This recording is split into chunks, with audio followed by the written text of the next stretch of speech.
पवित्र स्थल हनुमान मंदिर मंडपामध्ये भगवत कृपेने चालू असलेला अखंड हरिनाम सप्ताह आजची ही कीर्तन सेवा सेवेसाठी निवडलेला अभंग जगद्गुरु श्री संत तुकोबा यांचा अभंग आहे. अर्धा एक तास भगवत चर्चा.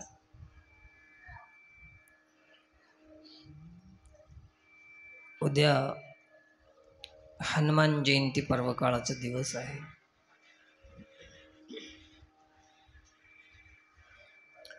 हनुमानजी महाराजांचं प्रागट्य उद्या होणार आहे. तर श्रीगुरूचं स्मरण वंदन करून जमलेल्या समस्त भाविकांनाही प्रणाम आहे.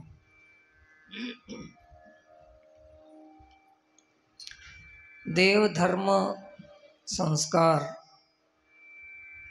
ह्या गोष्टीचं विस्मरण होणे याच्यासाठी वारकरी संप्रदायानं दिलेला हा वारसा आहे अखंड हरिनाम सप्ताह.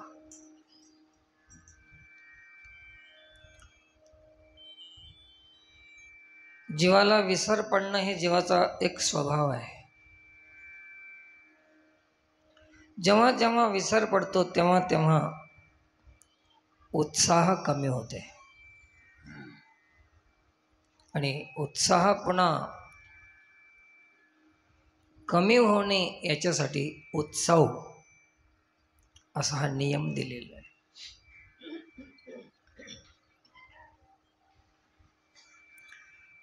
उत्साह टिकून ठेवण्यासाठी उत्सव असं ठेवलेलं आहे.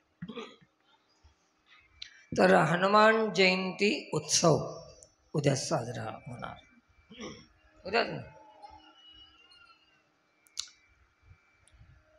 उत्साह कशासाठी पाहिजे माणसाच्या जीवनामध्ये? संसारातील समस्या इतक्या भीषण आहेत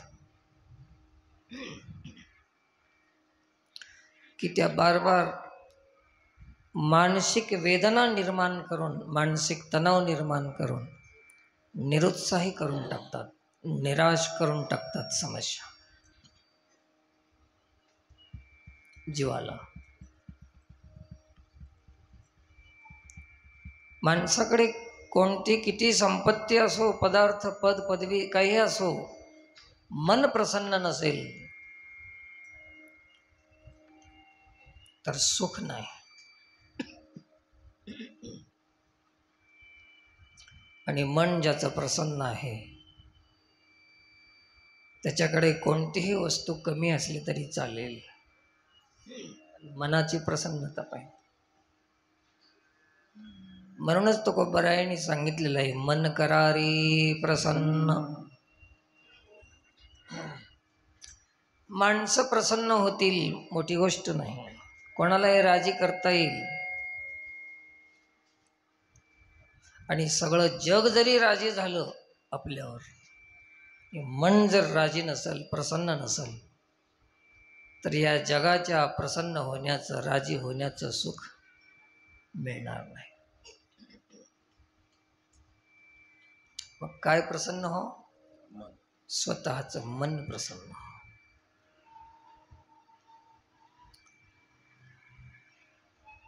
मन प्रसन्न करण्याचं किंवा होण्याचं साधन काय आहे? मग कारण काय? आत्मग्लानी असेल तर मन प्रसन्न कुठून होईल? आपण केलेल्या चुका, आपण केलेला अपराध, आपण केलेलं पाप,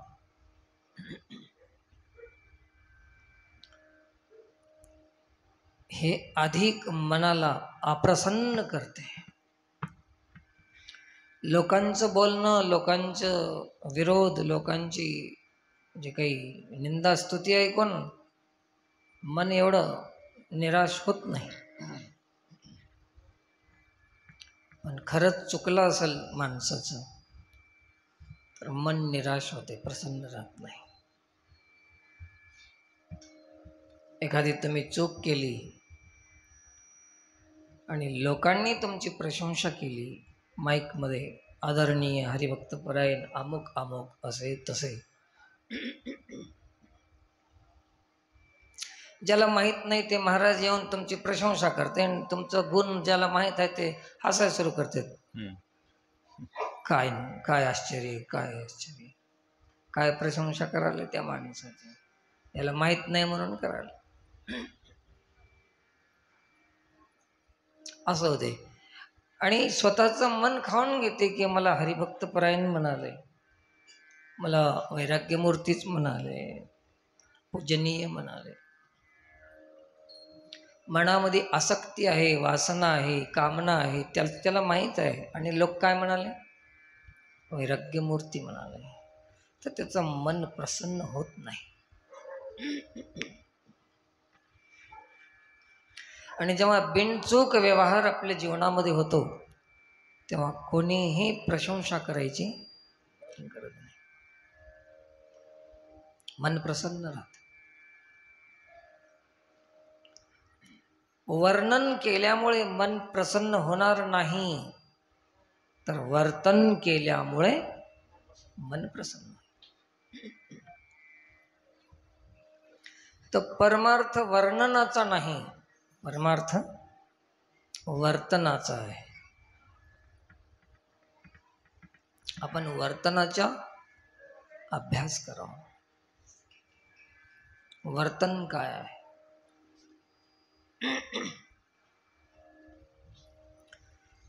प्रत्येकाशी कसं वागायचं, कसा व्यवहार करायचा, परमार्थाचे नियम आहेत. आपल्याकडून कोणाचंही मन दुखणार नाही याची काळजी घेणं, आपल्याकडून कोणावरही अन्याय होणार नाही याची काळजी घेणं, आपल्याकडून कोणाचाही अपमान होणार नाही याची काळजी घेणं, अशा काही गोष्टी आहेत की त्या गोष्टीची काळजी घेणं म्हणजेच परमार्थ आहे. कधी कधी असं होते की काळजी घेण्यापेक्षा त्याच्याचसाठी परमार्थ ठेवला जातो. कोणाचा अपमान करू नये हे परमार्थ आहे, परंतु अपमान करण्यासाठीच कधी कधी परमार्थ केला जातो.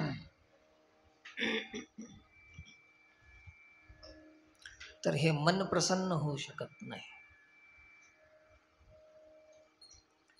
लोक तुम्हाला चांगलं म्हणाले पण मनाला माहित आहे तो बरायचा एक अभंग आहे, मन जाणे पापा तुका म्हणे माय बापा.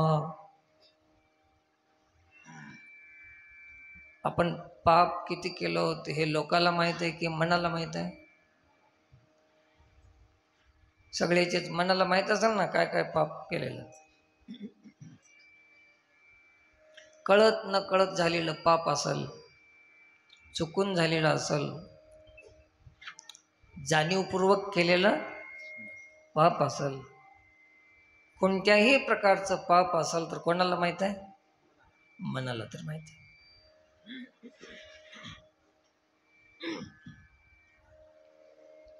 मग मनाला पाप माहित आहे, जनाला पाप माहित नाही. जन प्रसन्न आहे आपल्यावर आणि मन प्रसन्न नाही. तर याच्या जीवनामध्ये सुख आहे का? याला सुख मिळणार नाही. म्हणून आपण किती पापी आहोत हे मनाला माहित आहे, पाप मनाला माहित आहे आणि बाप फक्त आणि फक्त माईलाच माहित आहे. कोण म्हणाले? तुकोबार आहे.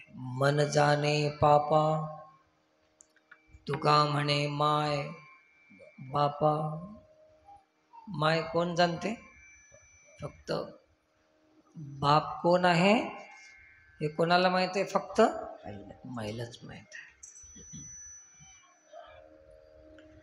म्हणून परमार्थ मनाशी संबंधित आहे, जनाशी नाही. आणि ज्याचा परमार्थ मनाशी संबंधित आहे त्याच्याकडून पाप होत नाही, अपराध होत नाही. आणि त्याला कोणाचा परमार्थ मनाशी संबंधित होतो, तो ज्याला परमात्माचं ज्ञान झालेलं आहे त्याचा परमार्थ मनाशी संबंधित होतो. देवाचं ज्ञान झालं असेल तर, आणि देवासाठी परमार्थ केला असेल तर, आमचा परमार्थ कशासाठी आहे? देवासाठी आहे का संसारासाठी आहे का विषयासाठी आहे का मोठेपणासाठी आहे का आदरासाठी आहे का सन्मानासाठी आहे?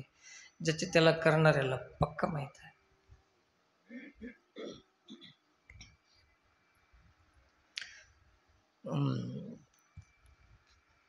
आपला सन्मान करून घेण्यासाठी परमार्थ, सन्मानाची अपेक्षा करावं लागत नाही. आणि सन्मानानं मन प्रसन्न होत नाही, वर्तनानं मन प्रसन्न होते. मग त्याला सन्मानाची गरज पडत नाही. परंतु लोकांना बी ते कळत नाही आणि त्या करून घेणाऱ्याला बी ते कळत नाही. दोघांचे बी चुकामुक झाले. आणि हे शास्त्र न पाहिल्यामुळे ही सगळी भानगड झाली. शास्त्राकडे कोणी पाहत नाही. शास्त्राकडे का बघत नाही माणूस? त्याचं कारण आहे. शास्त्र का बघत नाही? ज्याच्या शरीराला व्यंग आहे चेहऱ्यावर, त्या माणसाला आरसा दाखिला तर प्रसन्न होते का चिडते? काय होते? शरीर व्यंग आहे, चेहऱ्यावर कुठंतरी व्यंग आहे, थोडस विकृत चेहरा आहे, तर त्याला एखाद्यानं आरसा दाखिला तर खुश होईल का? होत नाही ना. तसं शास्त्र पाहिल्यानंतर आम्हाला कावर पाहू वाटत नाही. शास्त्र आमच्या व्यवहारामध्ये, आमच्या वर्तनामध्ये व्यंग आहे. प्रत्येकाला माहित आहे शास्त्र चांगलं आहे, परंतु आमच्या वागण्याच्या विरुद्ध आहे. आमच्या वागण्याच्या विरुद्ध म्हणण्यापेक्षा शास्त्राच्या विरुद्ध आमचं वागणं आहे, म्हणून आम्ही शास्त्राकडे पाहत नाही. विरुद्ध आहे, एकदम चुकीचं आहे. आता उगाच तुम्हाला कोणाला सांगू नका, मी तुम्हाला सांगतो.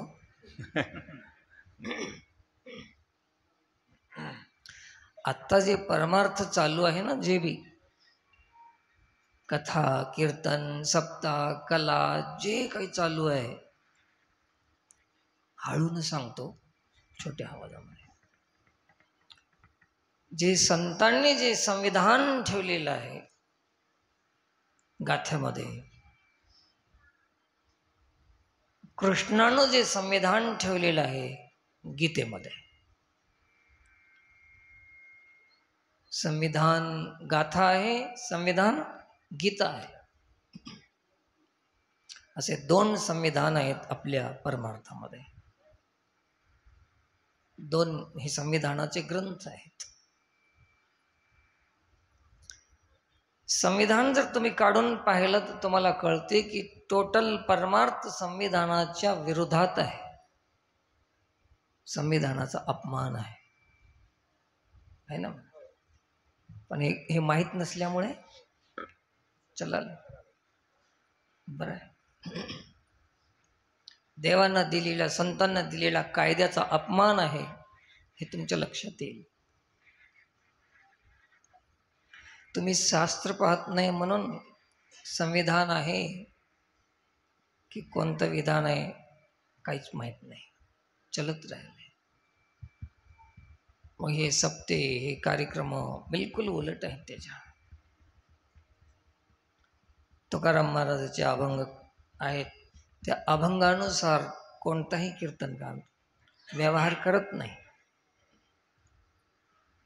संविधानात आहे का परमार्थ? नाही, संविधानाच्या विरोधात आहे. एक सांगतो तुम्हाला, आज जे भारतीय संविधान आहे, जे की पूजनीय बाबासाहेब आंबेडकरांनी जे दिलेलं संविधान आहे, त्या संविधानाच्या विरोधात गेल्यानंतर, कायद्याच्या विरोधात गेल्यानंतर प्रशासन ताब्यात घेते आणि दंड देते की नाही? तसं शास्त्राच्या विरोधात गेलं, शास्त्र संविधानाच्या विरोधात आणि गाथा तुकोबरायचा संतांचं जे वाङ्मय आहे, हे संविधान आहे, याच्या विरोधात गेलं तर प्रशासन दंड देत नाही, यमदंड आहे त्याला. कोण दंड देते? यमदंड.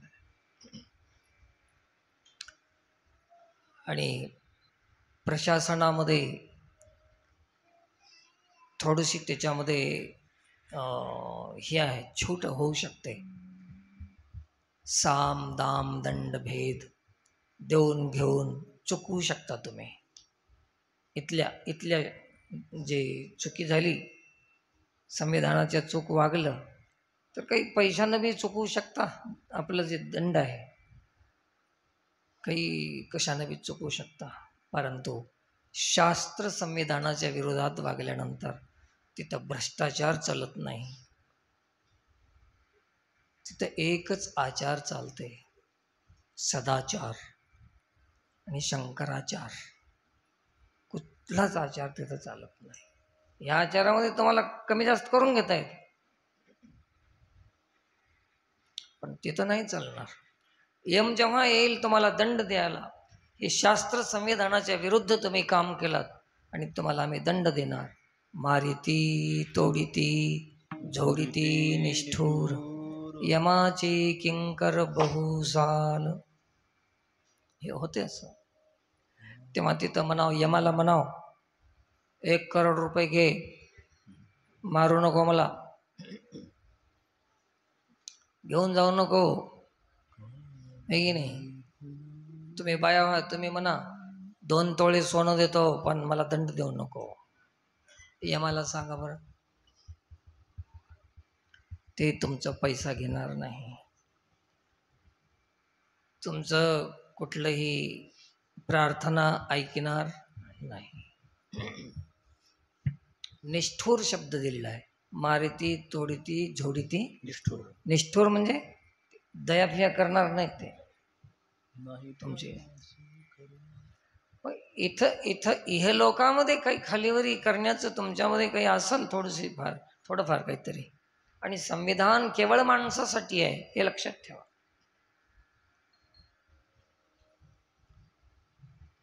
एक अधिकाऱ्याचं एक कार्यालय होता, ऑफिस, आणि त्याच्या पुढे पाटी लिहून होती. पोलीस स्टेशन समजा की आता पोलीस प्रशासनाचंच. समोर एक जागा होती रिकामी आणि तिथे लिहून होतं, येथे लघवी करू नये. काय लिहून होतं? येथे लघु शंका करू नये लिहून आहे पाटीवर. एकानं ते वाचलं पाटी आणि त्यानं त्याच्यामध्ये थोडीशी तडजोड केली. येथे लघवी करू न ये, करू नये, हे न ए अलग केलं, न इकडं घेतलं. येथे लघवी करून ये, तडजोड केली. ते वाचिलं तसंच केलं. पाहिलं पोलीसवाल्यानं, 500 रुपये दंड. नाही म्हणता येत नाही, पोलीस 500 रुपये काढलं, देऊन टाकले आणि वरून 2 ठाके बी दिले. मग एवढ्यामध्ये त्याला दंड घेत असताना, ते 500 रुपये घेत असताना, 2 दणके देताना, त्याच वेळेमध्ये गाढव आलं एक. तसं आपल्या तालुक्यात गाढव लईच आहेत. की नोटलं तर रस्त्यानं गाडीच चालतंय ना एवढे. अन्यथा घेऊ नका, काही वातावरण ठीक नाही. तर ते गाढव आलं तेवढ्यामध्येच, आणि तिथं 2 कामं केलं. त्यानं एकच केलं होतं. पाठी वाचणाऱ्यांना एकच काम केलं होतं, पण गाढवानं किती केलं? 2 म्हणजे कळाले. त्याच्याकडे पाहिलं, ते काम करून गाढव निघून गेलं. तर हे जे दंड देणारा होता अपराधी, यानं पोलीसवाल्याला सांगितलं, काय तुमच्यापाशी न्याय नाही म्हणले? मला एकच काम केलं तर 500 घेतला होता, त्यानं 2 केले. गाढवापाशी 1000 रुपये घ्या. आता गाढवाला कळाव की नियम कोणासाठी आहेत?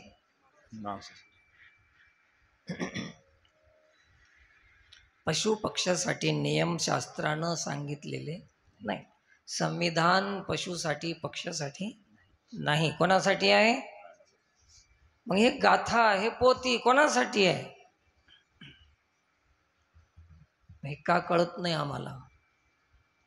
का करू नये? संविधानाच्या नियमात बसाव की नाही? कथा, कीर्तन, परमार्थ हे असं का झालं नाही? हे शोकांतिक आहे, दुःख आहे या गोष्टीचं. मग परमार्थ फलीभूत कसा होईल? तर हे नियम आपल्यासाठी आहे. शास्त्र सांगते, जेव्हा आत्मबोधाचा विसर होते, अहंकाराचा भूतसंचार होते, बहुता एका अवांतरू झाला होता अहंकाराचा भूतसंचारू, मनोनी पडला विसरू आत्मबोधाचा. मग आत्मबोधाचा विसर पडते तेव्हा घटना काय घडते? ते वेळी नियमाचे वस्त्र नाठवे.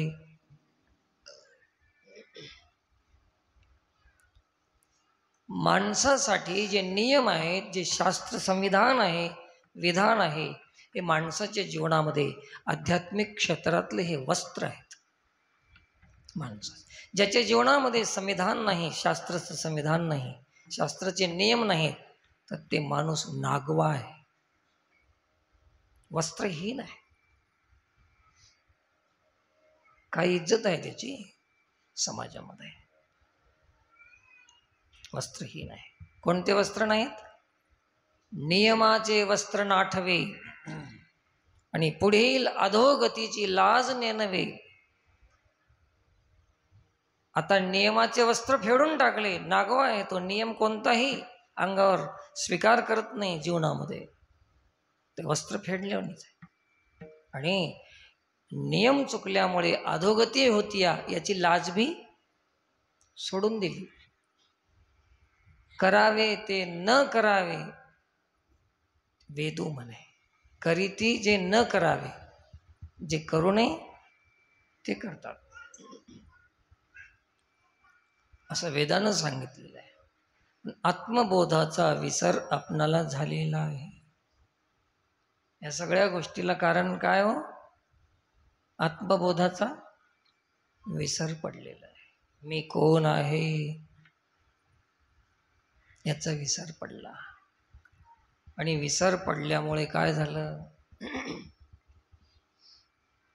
कोणालाही विचारा, तू कोण आहेस? मी बाई आहो. तू कोण आहेस? मी गडी आहो. तू कोण आहेस? मी म्हातारा आहो. तू कोण आहेस? मी तरुण आहो. तू कोण आहेस? वंजारी आहो. तू कोण आहेस? गोमटी आहो. एक सारखं एक कोणीही सांगत नाही. तू कोण आहेस? पाटील आहो. तू कोण आहेस? महाराज आहो. हे सगळं बोलणं खोटं आहे. जे जे काही तुम्ही सांगता ते एकही नाही तुम्ही. एकतरी हो का तुम्ही?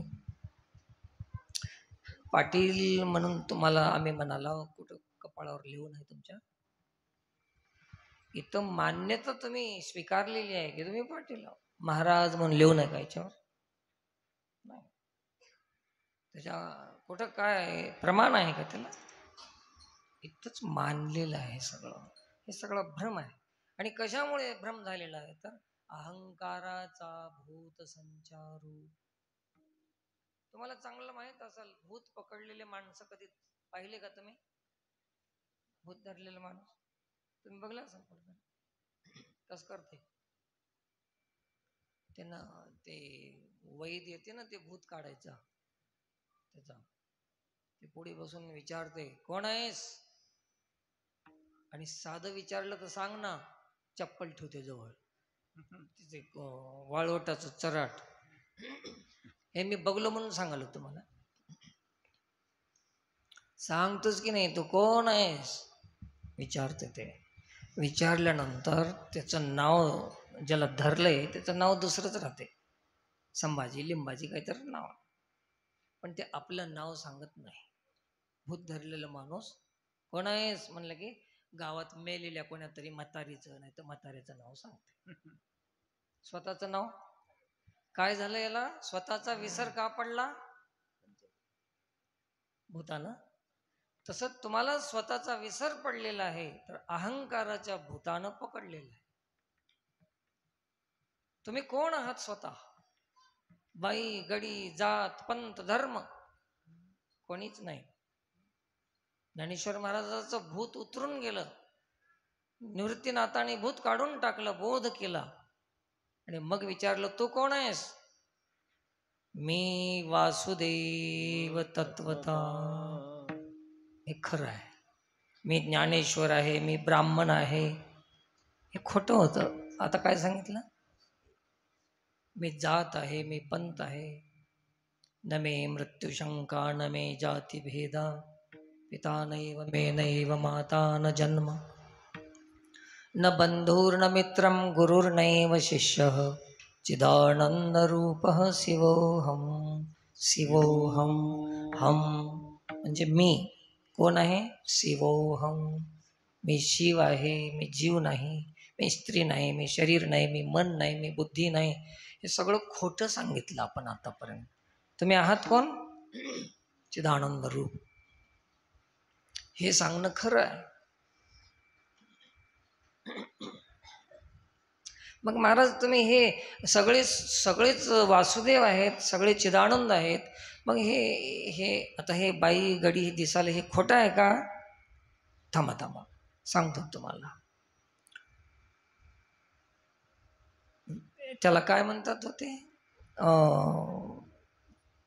नाटकाचं स्टेज, नाटक करायचं स्टेज राहते ना, रंगमंच. हा, मला जरा शब्द द्या. नाटकाच्या रंगमंचावर जेवढे लोक तिथं ते पात्र काय म्हणतात त्याला, पात्र घेऊन भूमिका निभवण्यासाठी, कोणी कशाचं पात्र घेऊन येते, कोणी कशाचं घेऊन येते, कोणी कशाचं घेऊन येते, परंतु ते पात्र खरे राहतात का खोटे राहतात? खोटे.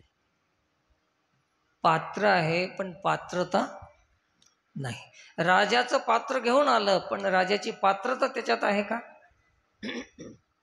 मोठी गंमत सांगालो आजच्या कीर्तनात तुम्हाला मी.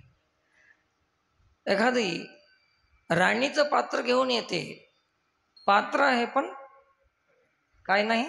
राणी नाही, पात्रता नाही.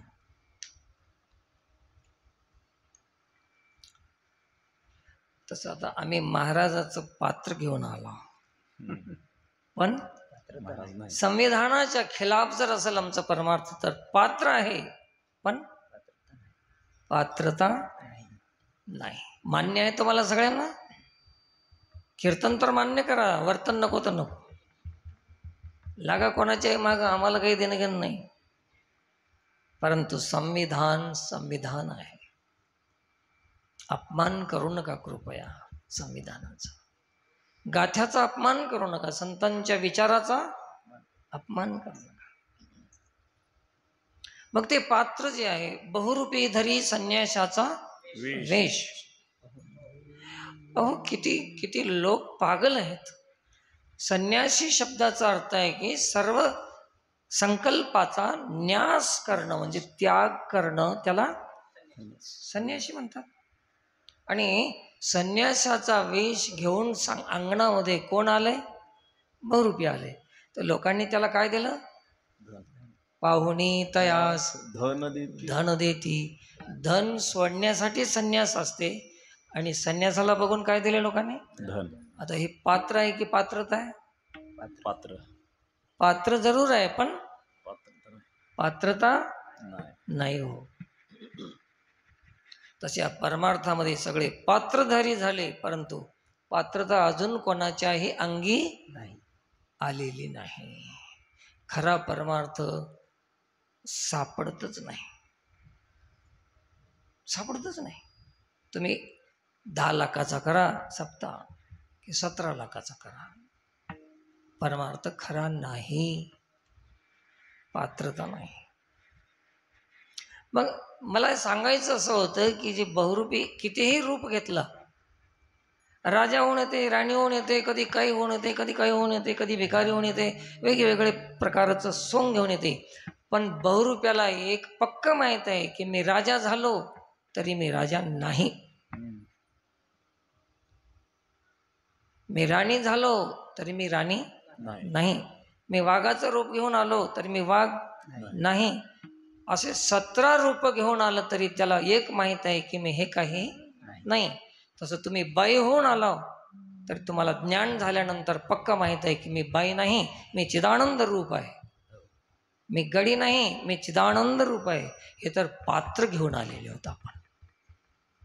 हे विश्वामध्ये एक पात्र घेऊन आलेलं आहे. हे संसार म्हणजे एक रंगमंच आहे, आणि याच्यावर आम्ही हे नाटक चालू आहे संसाराचं. हे तू बायको आहेस, तू नवरा आहेस, तू नातू आहेस, तू पंतू आहेस. हे काय आहे? सगळं हे पात्र आहे, हे निभवायचे. परंतु एकदा त्याच्याहून खाली आल्यानंतर तुम्ही कोणीच नाही, एकच आहात तुम्ही सगळे. एकोहम, मी एकच परमात्मा आहे. तुम्ही जात नाही, पंत नाही, स्त्री नाही, पुरुष. इथं पात्र आहे. पात्र जर सोडलं तर वास्तविक तुम्ही कोण आहात? मग हे भूत संचार संपून गेल्यानंतर भूत काढलं त्याचं, आणि नंतर विचारलं तो कोण आहेस, तर त्यानं खरं सांगते की मी संभाजी हो, अंबाजी हो, काय असेल ते सांगते. तसं तुमचं बी आमचं बी अहंकार रूपी भूत निघून गेल्यानंतर तुम्हाला विचारलं तर तुम्ही जात सांगणार नाही, स्त्री पुरुष सांगणार नाही, परिस्थिती भेद सांगणार नाही, तर काय सांगणार? मी वासुदेव तत्वता. याला म्हणतात आत्मबोध. काय म्हणतात त्याला? याला आत्मबोध म्हणतात. एक माणूस ते भूत काढायला आलं, घेऊन आलं एकाकडे, आणि ते भूत काढणारे तेवढे ते श्रीमंत नव्हतं का, गरीब दरिद्री.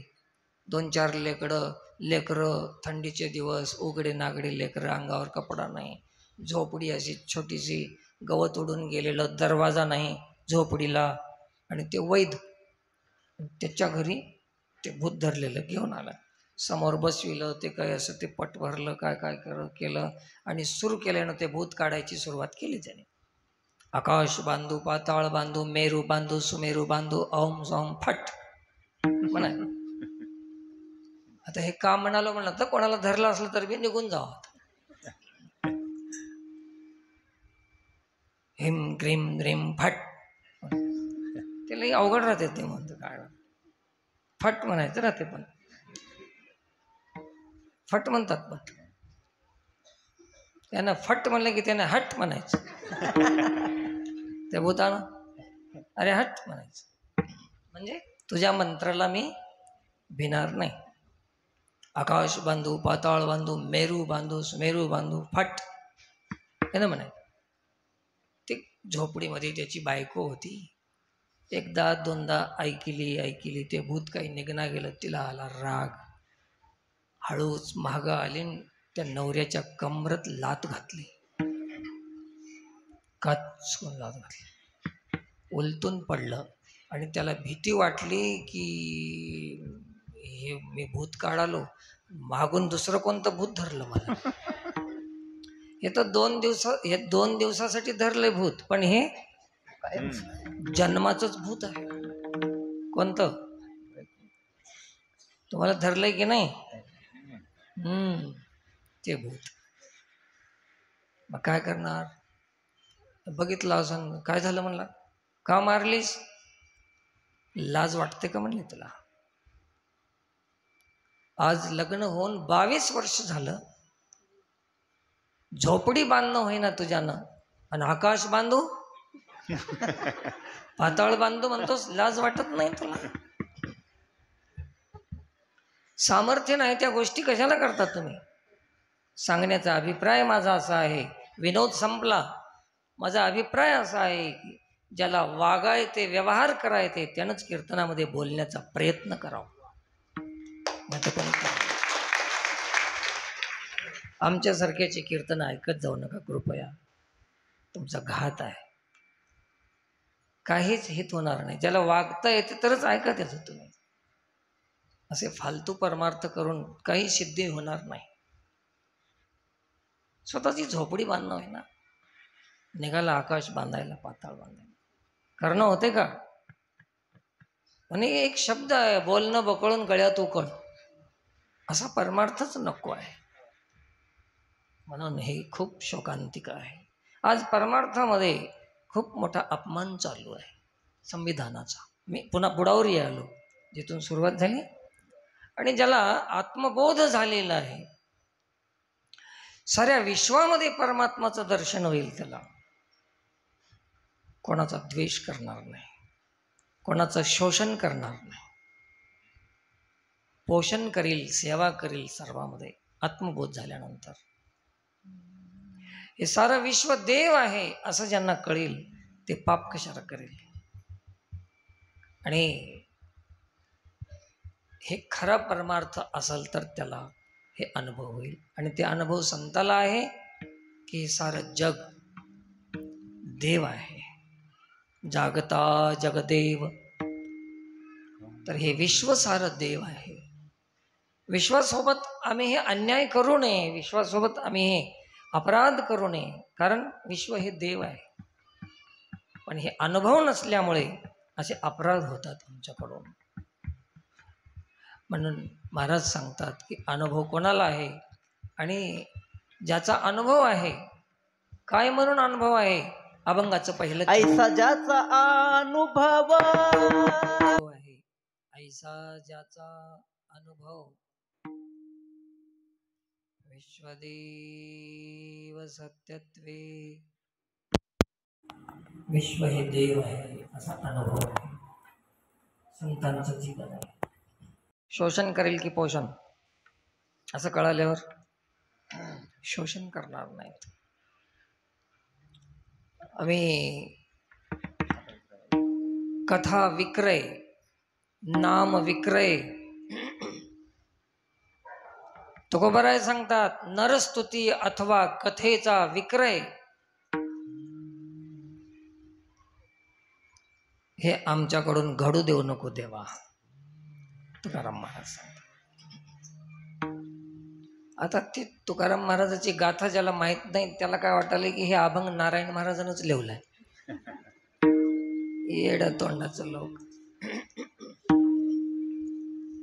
मी कशाला लिहू, मला कुठं लिहायचं? म्हणून कथेचा विक्रय करणं हे पाप आहे. कथा विक्रय पाप सांगितलेलं आहे.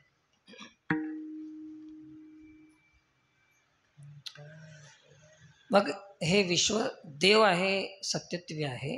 हे तुम्हाला नेहमीच एक दृष्टांत सांगतो मी, त्याचं आज मी थोडंसं सांगून देतो. आपल्या हातावर एक वाटी आहे, चांदीनं बनवलेली एक वाटी आहे, हातावर घेतली. तुम्हाला विचारलं तर काय होय? वाटी म्हणता तुम्ही, खोटं सांगता. खरं सांगायचं असलं तर काय म्हणाव? चांदीची वाटी म्हणाव. पण आपण काय म्हणतो? वाटी. चांदी कोणी म्हणतच नाही. तसं हे तुम्हाला विचारलं की हे कोण आहे हो, वाटी म्हणजे आकाराला नाव आहे की वस्तूला? वाटी हे नाव आकाराचं आहे की वस्तूचं आहे? आकाराचा आहे. आकाराचं आहे. मग हे बाई गडी हे हे ते वस्तूचं नाव आहे की आकाराचं आहे? आकाराचा. आकार बनविला. अरे चांदीची वाटी करू शकतात, चांदीचा ग्लास करू शकतात, चांदीचं काय दंडकडे काय म्हणतात, आकार बदलला, नाव बदललं, पण वस्तू तसं देवानं कुठं स्त्रीचं रूप घेतलं, कुठं पुरुषाचं रूप घेतलं, कुठं पशुचं रूप घेतलं. आकार बदलले परंतु वस्तू एकच आहे. सत्यत्वे जग विश्व हे देव आहे आणि आकाराने हे जग आहे, असा त्याचा अर्थ आहे. विश्व